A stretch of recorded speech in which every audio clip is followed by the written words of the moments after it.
Welcome to Cross Section, conversations at the intersection of faith, news, and culture. We are excited to be on YouTube. Please subscribe to the Evangelical Alliance YouTube channel to never miss an episode. Well, hello and welcome back. It's season 10. It's episode 4. I'm not sure who really cares about all those numbers, but it is great to have you back and listening to us. I am joined today by Alicia in our London studio. Morning, Alicia. How are you? Good morning. I'm very well, slightly sleepy, but we'll explain that in a bit. But I'm doing good. We will indeed. And Danny coming to us from home, but without any children this morning. Well, I'm actually coming to you from someone else's home. My children are elsewhere today. Hopefully will not return in the middle of the recording. So hopefully we'll have an undisturbed recording. Isn't that lovely that Danny has a variety of homes in London he can avail of just to record in? And I'm coming to you from Northern Ireland, having spent a few days in London, which is why I also am a little tired. But we're going to get into that because it may or may not be all about getting on board the Ark, and we'll explore a little bit more about what that metaphor is about. So, Alicia, why are you so tired, and what is this conference and event that you and I have both been at the last few days? Yeah, of course. For the last 3 days, we've been at the ARC conference, the Alliance for Responsible Citizens, a conference that has brought together over 4,000 individuals from around the world in places of business, politics, the arts, with a shared common interest in social conservative values. I'd start there as a starting point. And a conversation of how do we rebuild Western civilization and key values. So, yeah, on the Ark was quite an experience, actually, the conversation of faith in the public square and tackling some of the really contentious and difficult issues both here in Europe and around the world. So, exhausted, long days, 14-hour days, a lot of content, conversations from the likes of Jordan Peterson, as well as faith leaders like Amy Ewing and kind of the Archbishop Angelos from the Coptic Orthodox Church, and many, many others kind of leaning in and sharing their insights and wisdom on a number of issues. So, yeah, I'm playing catch up with my sleep at the moment. It was one of the weirdest and most wonderful type of events. It is an eclectic mix. So let's give people a little bit more context, and then Danny wasn't with us, but knows quite a bit about it too. So he'll give the kind of outsider's voice in case you're going, what is this thing? So David and Philippa Stroud, very significant behind it. They run a New Frontiers Church, a network of churches. So Philippa Stroud helped set up the Centre for Social Justice, a think tank linked with Ian Duncan Smith back in the day. She was a special advisor to him, then was appointed to the Lords, Baroness Stroud. And so she leads the kind of political side of things. And she and Jordan Peterson, yes, the one and only Jordan Peterson, co-host this event. And it is an interesting, sometimes exciting, sometimes challenging amalgam of faith and the public square, I would say. We'll say more about some of the content and speakers, and we'll explore some of the things we thought were good and bad about it. But Danny, you were also kind of, I suppose, following on from outside, both through us, but also maybe as the press picked up on this, because Kemi Badenoch was there as the leader of the Conservative Party. Nigel Farage was interviewed by Jordan Peterson. Certainly an interesting moment. We had Mike Johnson, the Speaker of the House from the US, live streaming in. So quite a lot of politicians in play. But Danny, what was your kind of sense and pick up from the outside around this event? Well, the contributions from Kemi Badenoch and Nigel Farage obviously garnered a lot of the headlines. I've watched both of their contributions. Nigel Farage's interview was odd, frankly. It spent an awful lot of time talking about net zero. Jordan Peterson was editorializing in his interview a fair amount. Kemi Badenoch was making grand pledges for the rebuilding of civilization. And what some of the commentary was, if you're going to make those kind of grand overarching statements, are you going to be able to back it up? I think the impression I've got is that this, for some people, they see this as the right wing trying to demonstrate the breadth of their interests and approach, the applicability of lots of different topics. But then there's the role of faith is a really interesting one in it. A lot of people talk about Judeo-Christian values. Some people talk explicitly about the role of Christian faith and the value of Christianity. But for other people, it's more like this is a useful backbone for our society and our culture, and we value it, but perhaps the Jesus light version of Judeo-Christian values. And that's certainly what you see sometimes with Jordan Peterson. It's what you hear from other people sometimes when they will reference almost as shorthand Judeo-Christian values and wonder what they quite mean by that. So I think it's interesting. There's also an interesting mix between kind of the economic right, the free market, and then the more social conservatism, the family values, restoration of the family, the role of community and family in society. So it's interesting. The question for me is, well, actually, what does it mean? What does it lead to? Are these people just talking to themselves, or are they contributing something that will actually play a significant role within our society and our politics in the years to come? So firstly, I think we just need to clarify, Danny, that editorializing while pretending to host or in any way interview someone is what we think of as a good thing, clearly. And so as there may be some people who do that, because theoretically I think I'm supposed to be hosting this episode, and I will definitely editorialize as I go. But I think so the faith exchange is one of the faith interplay and exchanges around that was one of the more interesting aspects, I would say, for me as well. I attended the first one. There were about 1,500 people at that. That was about 15 months ago. I thought there was actually almost a more interesting edginess around it. People weren't sure how explicit they were going to be about their faith. On that occasion, it was almost like people were like, oh, and I am a Christian, or I do believe these things. Whereas this time, it was almost people were declaring, oh, I'm the unusual guy.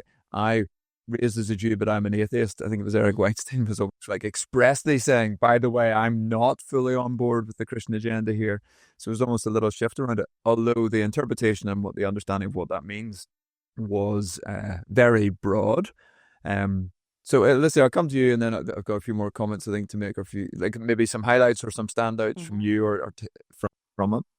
I think the point of the Judeo-Christian value system, particularly within the West, is a poignant part of conversation, whether you were at the conference or not, because what we are all experiencing in modern Britain, at least, and definitely within Europe, is where institutions, where political leaders, where the media elite, where education, where across all different demographics of society decide to uproot or lay aside Christian faith, the church, Jesus, from the very kind of fabric of lawmaking and kind of good governance that had established parts of Western culture and lawmaking.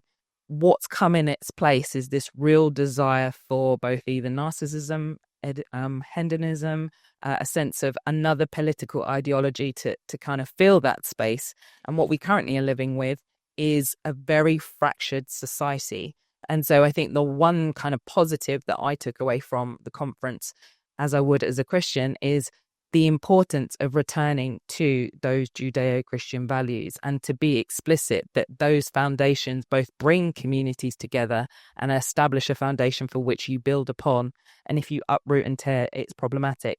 I think one of my key highlights from the conference actually wasn't what was taking place on the conference floor. So, for example, on Tuesday morning, there was a prayer breakfast whereby in the room were many kind of church leaders from the US, as well as from the continent of Africa, as well as across Europe, as well as parliamentarians, as well as business leaders, people who are people of faith, who are explicitly Christian, attending, coming together and saying, we need to intercede for the state of our nations as people of faith. And that was a huge encouragement to me, because that is something I think is important in this cultural moment. There is so much going on for which politicians and lawmakers are struggling to fit the gap. And what we desperately need is the good news and the hope of the gospel to speak into that space. And the keynote speaker, or one of, and the highlight there was Os Guinness, and him sharing with just absolute clarity around how people of faith, Christians, need to return to scripture and recognize there is a constant theme throughout around exile and return.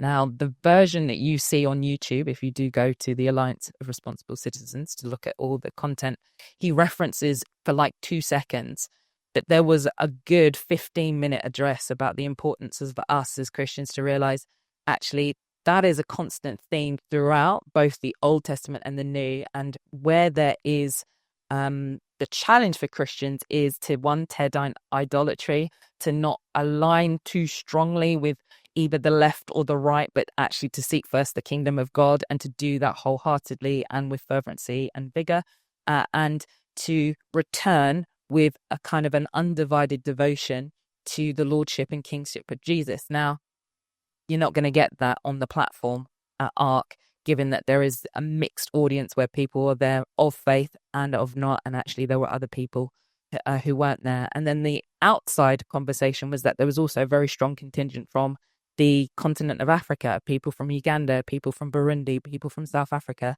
that I had an opportunity to speak with. And it was like, why have you come from your home nation all the way to Excel East London to this conference? And they were saying, listen, the fall of kind of the West in modern times has an impact back in their country. And for them, they want to see a return to these Judeo-Christian values, but also a separation and a difference of kind of the liberal agenda that has been happening for the last kind of 10 to 15 years. So for me, they were the incredible highlights for me that wasn't really on the main stage, but it was conversations in the room. Yeah, I think that international mix is a really helpful point to pick up. The 4,000 there, 1,000 odd Americans, I think they said, 1,500 odd from the UK, the rest globally, a big contingent from France who made a lot of noise, but a lot of people from a lot of different places and spaces, Australia, Africa, and globally. I think the basic narrative started off, look, civilizational decline. We are in a moment of civilizational decline, particularly Western civilization. They both named that, but that was their focus because of the impact. Then they said, we're faced with a set of choices. And there was, I think, within that, a reasonably clear narrative around the Christian story being the one that we should choose. And therefore, they then signposted the builders, those who are rebuilding in various shapes or form. A few things for me. The Judeo-Christian piece is often interesting in an event like this, where there is a Judeo piece that is separate. So it's Judeo-Christian. There's a strong linking there, obviously, but there's also Christian, definitive and distinct. There were a number of points where grace, Jesus, the Spirit were mentioned in ways that then take us beyond the Judeo piece that for many people they feel safer talking about. Clearly right of centre, I think there were a number of points. David Brooks was a standout for me in a different way, where he just said, Donald Trump is not a conservative, and the room, somebody cried traitor at him. He knew he was going to upset the room. It was technically correct what he said, but he was prepared to at least push back into the room. I think some of it lent to as if the right is the only place you can respond Christianly to what the civilizational decline moment, if that thesis is correct. And I think that there's a much broader response than that. There were a few interesting people challenging that. Morris Glassman was on a panel. I enjoyed his little contributions, but I think there could have been a more nuanced response. I thought Os Guinness was great in saying, if this thing isn't true, then it's a problem. The little line was ultimate loyalty to ultimate reality, like actual faith in an actual God, not an idea, not just Christianity is useful. The Western civilization is built on Christian ideas. And I think there is a serious question for people like Jordan Peterson and some of the others. Peter Thiel, the tech entrepreneur who was interviewed by video, like, what is it they believe in? Is it an ideal and a set of values around Christianity that is useful to other things that they want to see moving forward, or is it something more? So for me, the AI identity, being human, funnily enough, conversation, the importance of being divine image bearers and the implications of that and the social fabric around marriage and family were the good bits. I think the arts was pretty interesting and their telling of a story around that. Whereas I felt the economy, the economic and the environmental stuff was relatively straw-manish. Oh, we just need to do better. We just need cheap energy. That's our solution. We just need a free market solution to everything. More free market, then everybody gets stuff cheaper and it's all better. I don't think that coheres with what we're reading in the Christian story, or I think there's way more nuance required on that.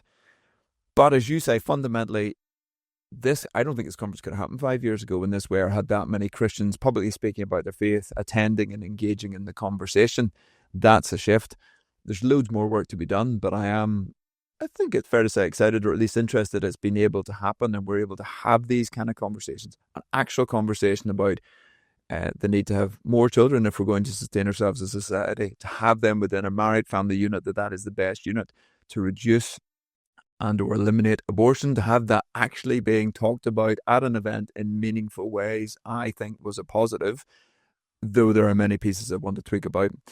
I want to let each of us, Danny, we've pushed you out for a little bit as you weren't there, coming back in a little bit, and then we'll move us forward in this conversation.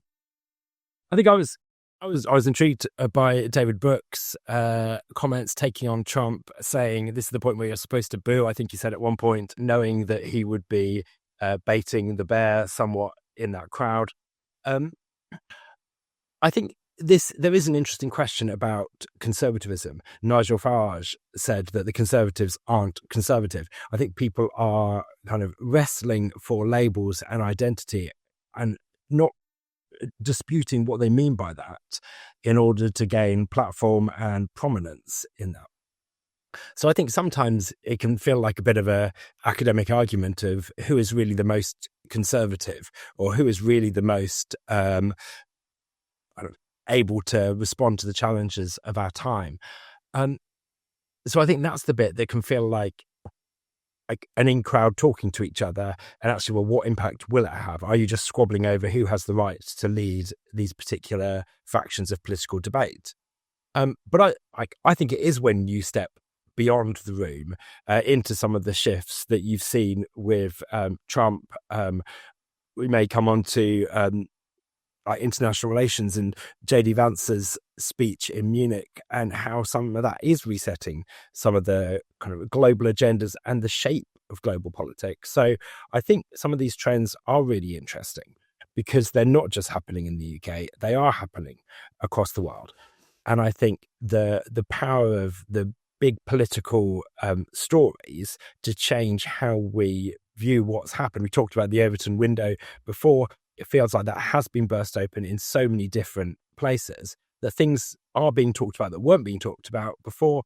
There is positive in that and there is challenge in that sometimes there is space for ideas that we may not want to be talked about or thought about as legitimate, but that kind of widening of the space for debate is an interesting feature of what we're seeing at the moment. And let's see a takeaway or a final reflection for you on ARC.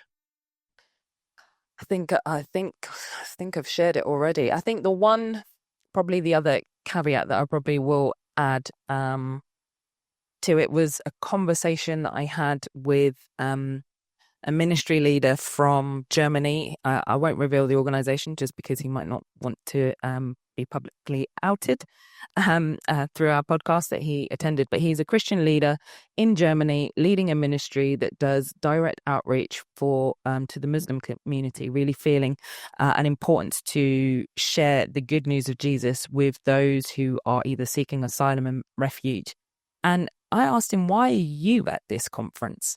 Given that you're a ministry leader, and he was like, the church needs to have a different conversation around migration and to definitely have a different conversation in terms of how they engage with people from different beliefs, particularly Muslim, and not to necessarily always take on the political fear around the rise of kind of Muslim migrants to the various nations. And he was coming out with amazing testimonies of what the local church is doing. And I just felt encouraged just by his input of saying the church needs to have a very difficult conversation about migration. What does it mean to love your neighbor and to really engage in the political conversations, but be giving more of a biblical response to that. So I'm still absorbing that learning and listening from that. So yeah, that would be my last.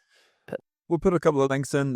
Sam Hales was there from Premier and has written a little about it. I was one of our board members actually sent me a piece by, I've forgotten who wrote it, but about The Wisdom of Crowds by Tara Isabella Burton, an interesting writer again about this kind of the rise of the new theists. So I was talking to Justin Brierley at the event about his book, The Surprising Rebirth of the Belief in God. And in many ways, his thesis has been proved by some of the people who are there, Ian Hershey, Neil Ferguson, Jordan Peterson. But this piece is a little bit pushing, are these guys more like new theists who just say, well, it's the intellectually most convincing story, and for the West to ascend again, it needs to go back to the Christian story, whether or not you believe it, whether or not it is true. Now, each of those people have different perspectives on that, and she's not critiquing their individual faith, but saying, is this just Christianity's usefulness? This is what Os Guinness was pushing at. I think you were saying, Alicia, that night. He was like, this has to be true. If it's not true, don't use it as a useful tool. That's a disaster. But I do think there were people in that room who see it as a relatively useful idea and are not necessarily bought in, not necessarily convicted. Even Peterson struggled with language around self-sacrifice rather than, he said, that was the missing building block and the cornerstone the builders rejected. He used that analogy, but almost of self-sacrifice rather than Jesus' sacrifice. Maybe he was hinting at it. Maybe I missed his kind of metaphor, but I think there are moments where that could have gone deeper. The two other things I take away, there's a prayer breakfast going to be launched in Ireland. There was a senator came. That was her moment to connect with other people and see a way. There hadn't been one to date. I love those little bits on the fringes, as you were saying, Alicia, where international connections are made and things happen. And the Everything conference that the Strouds also run has Kate Forbes, a person clearly of the left politically, who would agree with many of the social kind of fabric conversations that were being had here, but would see a different solution. And I think that's interesting, and it's worth recognising there are these conversations happening in different ways about how we respond. But again, I think overall it is right in the sweet spot of what we in Cross Section do, where we're trying to take and explore where faith is in the public conversation. This was an event that had it very much at the centre. And we will continue to unpack what that looks like. Danny, you nearly bridged us into a few other things that were relevant to that with the Americans. J.D. Vance's statement on free speech and giving Europe a good old hard time on that, and many at the conference saying he was quite right to do that, and there are implications, but also everything that's unfolding in Ukraine on the side of that and some of the implications of that. So with that, I turn to you to see a little bit about how you're going to bridge us into those two conversations. Well, I might just take a running jump into Donald Trump's comments on his Truth social platform, declaring Zelensky, the Ukrainian leader, to be a dictator, that everyone's failed. He's the one who can solve the world's problems. He's the master dealer and he's going to sort everything out. I'm paraphrasing somewhat. But Trump has definitely escalated the situation surrounding Ukraine. There were the first round of talks in Saudi Arabia between the USA and Russia, no Ukrainian representatives there, and a lot of controversy over suggested or proposed reparations almost that would be due to the US for their contributions, claiming mineral rights for the Ukraine, repayment of various debts. That has shocked some people, prompted the British Prime Minister Keir Starmer to reiterate his support for Zelensky and the Ukrainian cause. And it's definitely upping the stakes on what might happen in the Ukraine and how that conflict might be resolved or might not be resolved, and whether a deal between the USA and Russia is the thing that will resolve it, or whether other parties do need to be involved. There's certainly kind of accusations of appeasement, of trying to just end problems without really considering the values or the rights and wrongs. Let's just kind of end the conflict and not worry about who's right and who's wrong. And I think that also, and this is perhaps the link back into ARC, the question of, well, what are the values that are guiding our geopolitics, or is it just power relations? Lucy, any thoughts on the Ukraine, Russia, Donald Trump situation, or the J.D. Vance free speech conversations? Any thoughts other than confusion at this point? I've been in the echo chamber or on the Ark for the last 3 days, and just seeing that headline, I was like, Trump calls Zelensky a dictator. What on earth? I thought there was a level of bridge building, good diplomacy that was likely to take place, and particularly with that conflict. So I'm still playing catch up with all that's going on within Ukraine at the moment in time. I think it's a very difficult time for European leaders at this moment of time. I think it's especially difficult for the Prime Minister in terms of how does he navigate wanting to maintain, inverted commas, a special relationship with the US, and yet still want to align with Europe on this moment. I think it's going to be a very difficult point. So my brain is still playing catch up in terms of what the next steps are. More importantly, what's the role of churches across Europe? Those who are called by the name of Jesus to speak up into this place. How does peace building arise? How does reconciliation arise? That's our language. We should definitely be leaning into this, and I'll be looking to kind of churches in Europe and across the UK to kind of lend its voice in this difficult moment. Yeah, some interesting polling from YouGov just out, I think today, in the last day or two, just around the split on the views of towards Donald Trump, President Putin and President Zelensky. between those who vote for reform and in the UK in general. Putin's unfavourable rating is kind of at 90% in the UK, but reform voters have a slightly stronger kind of appreciation. Let me think. There's a better one. The unfavourable for Zelensky is only 16% in general, but he's 37% unfavourable amongst reform voters. So again, and Trump has a 73% unfavourable across the UK in general, but is unfavourable with reforms only 28%. And they are sort of out of kilter with the other three parties by quite a significant bit. And I think that is part of what causes the confusion. We had a fairly simple narrative: Ukraine good, Russia bad. Trump is, I think, completely messing with that. Andrew Neil this morning commenting that Ukraine could end up being his version of Biden's Afghanistan. I actually think he's probably right on that. I think Trump has massively misunderstood what is going on here and massively simplified a number of these. And the idea that he's going to solve the Middle East in the same way with a simple solution. Yes, he's upset some things and got some conversations perhaps moving, but I don't think anywhere near as far as he thinks and others maybe think in this moment. These are way too deep-rooted conflicts to resolve in a simple business deal, which is his approach to most things. Not sure as much more we're going to add to that right now. You are listening to Cross Section. You can get in touch on the socials, cross.section@eauk.org. Do let us know if there's a story you think we should be talking about. If there's something you think Danny's got wrong in particular, let him know. That'd be great. And you can also see us on social media at eauk.org, and a number of us are on various socials. I don't think anybody's on TikTok just yet. Danny, you might be the first to go there, but we'll see. But you can get in touch directly. You can keep involved in the conversation. We're always happy to hear feedback on what's going on.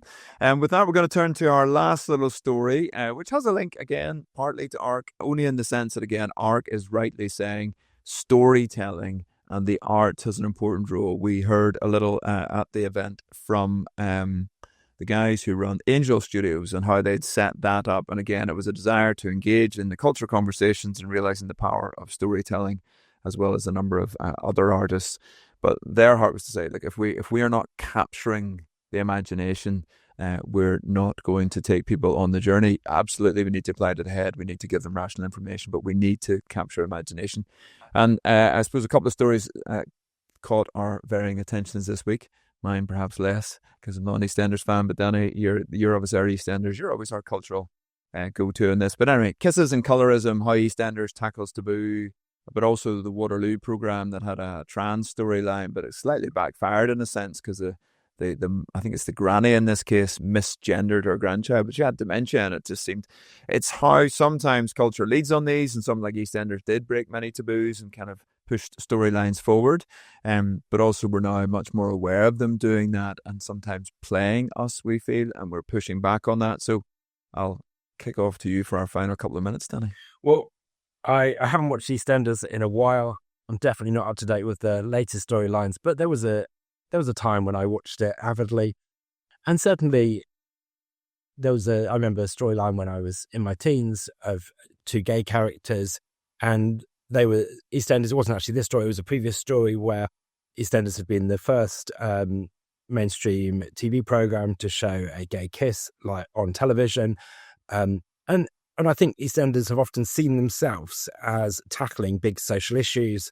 There have also been storylines around mercy killings, all sorts of things that tap into big social conversations. But the challenge is these always will do it with a value-led approach that is seeking to suggest that these are values as a society which we should be promoting or should be encouraging. And therefore that will create conflict, with some people feeling that this is exactly what television should be doing, and other people saying, actually, no, it's addressing or pushing an agenda that we shouldn't be encouraging or promoting. And I think the interesting question is, well, what role should the arts do? I think many people would want and value the arts as a positive way of telling stories, but people will disagree on the stories that are being told. So actually, what you end up in the arts is a competition between different stories, and a competition between which stories are the most convincing and the most evocative often. And I think that's sometimes been a challenge for Christians, because we have felt progressive storylines in arts and culture have made it hard for us to kind of counter some of the narratives that are being told. And then I think the challenge is, well, actually, if other currents are pushing back on those stories, how do we deal with this crossfire? And that's what you're seeing with the Waterloo Road story. This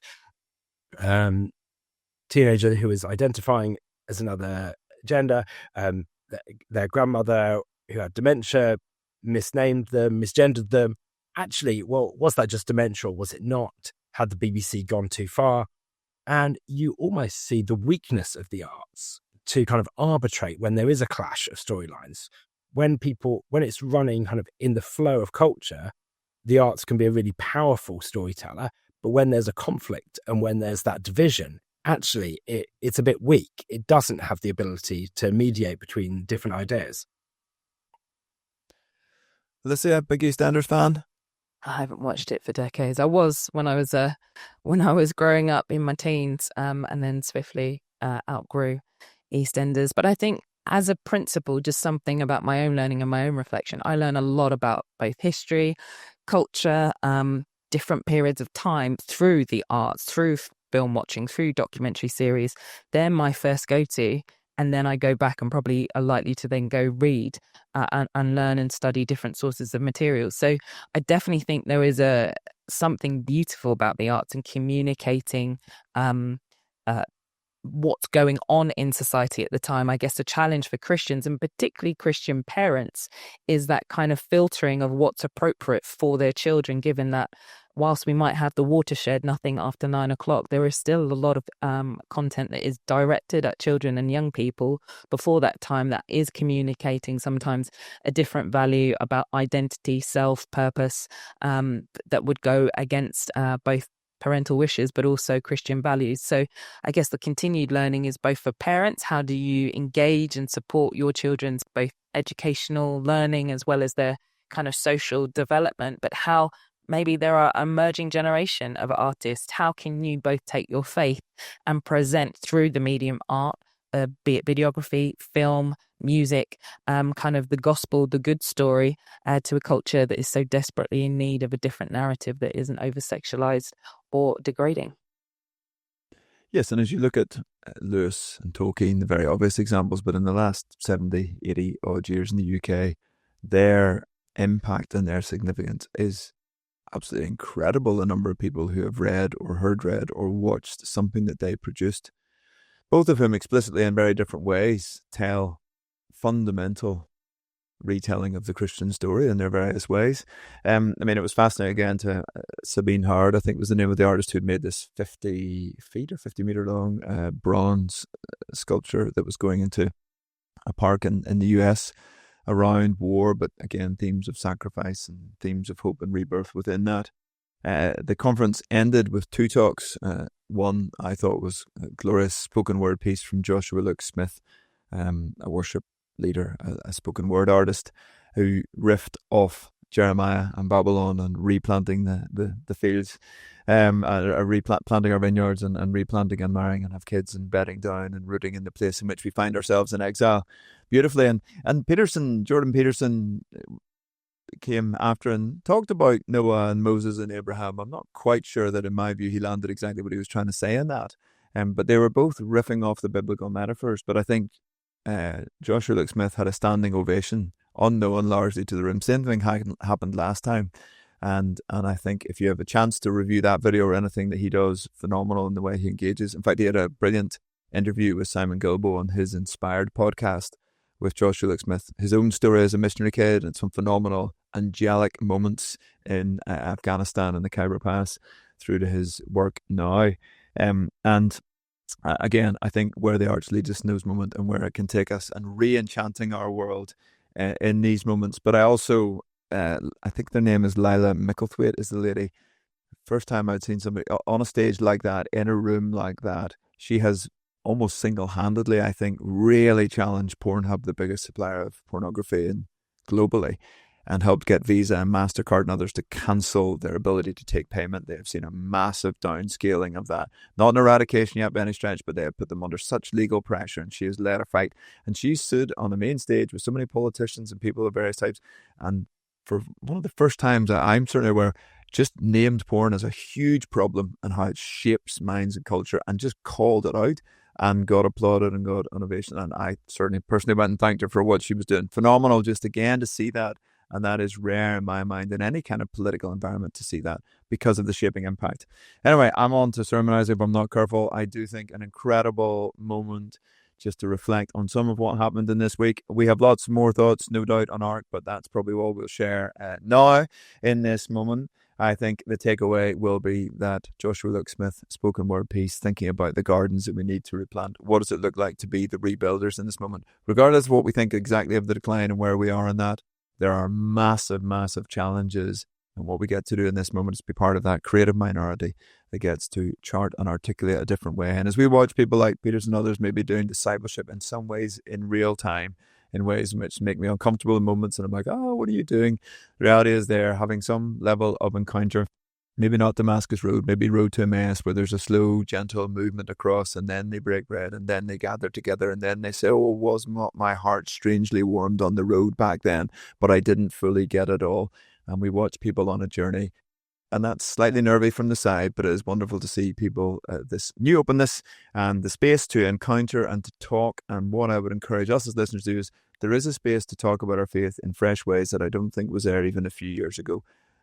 But we've got to take the opportunities. Just because the space is there doesn't mean we're doing it. So let's lean into these conversations, have them, be it around assisted suicide, be it around art, be it around things that are going on in our culture, be it around some of the more tricky aspects of navigating faith in this moment in the conversations that are being had. Hopefully this is helpful to you. We'll be back in a week's time, I think, I hope, I pray. With that, be blessed.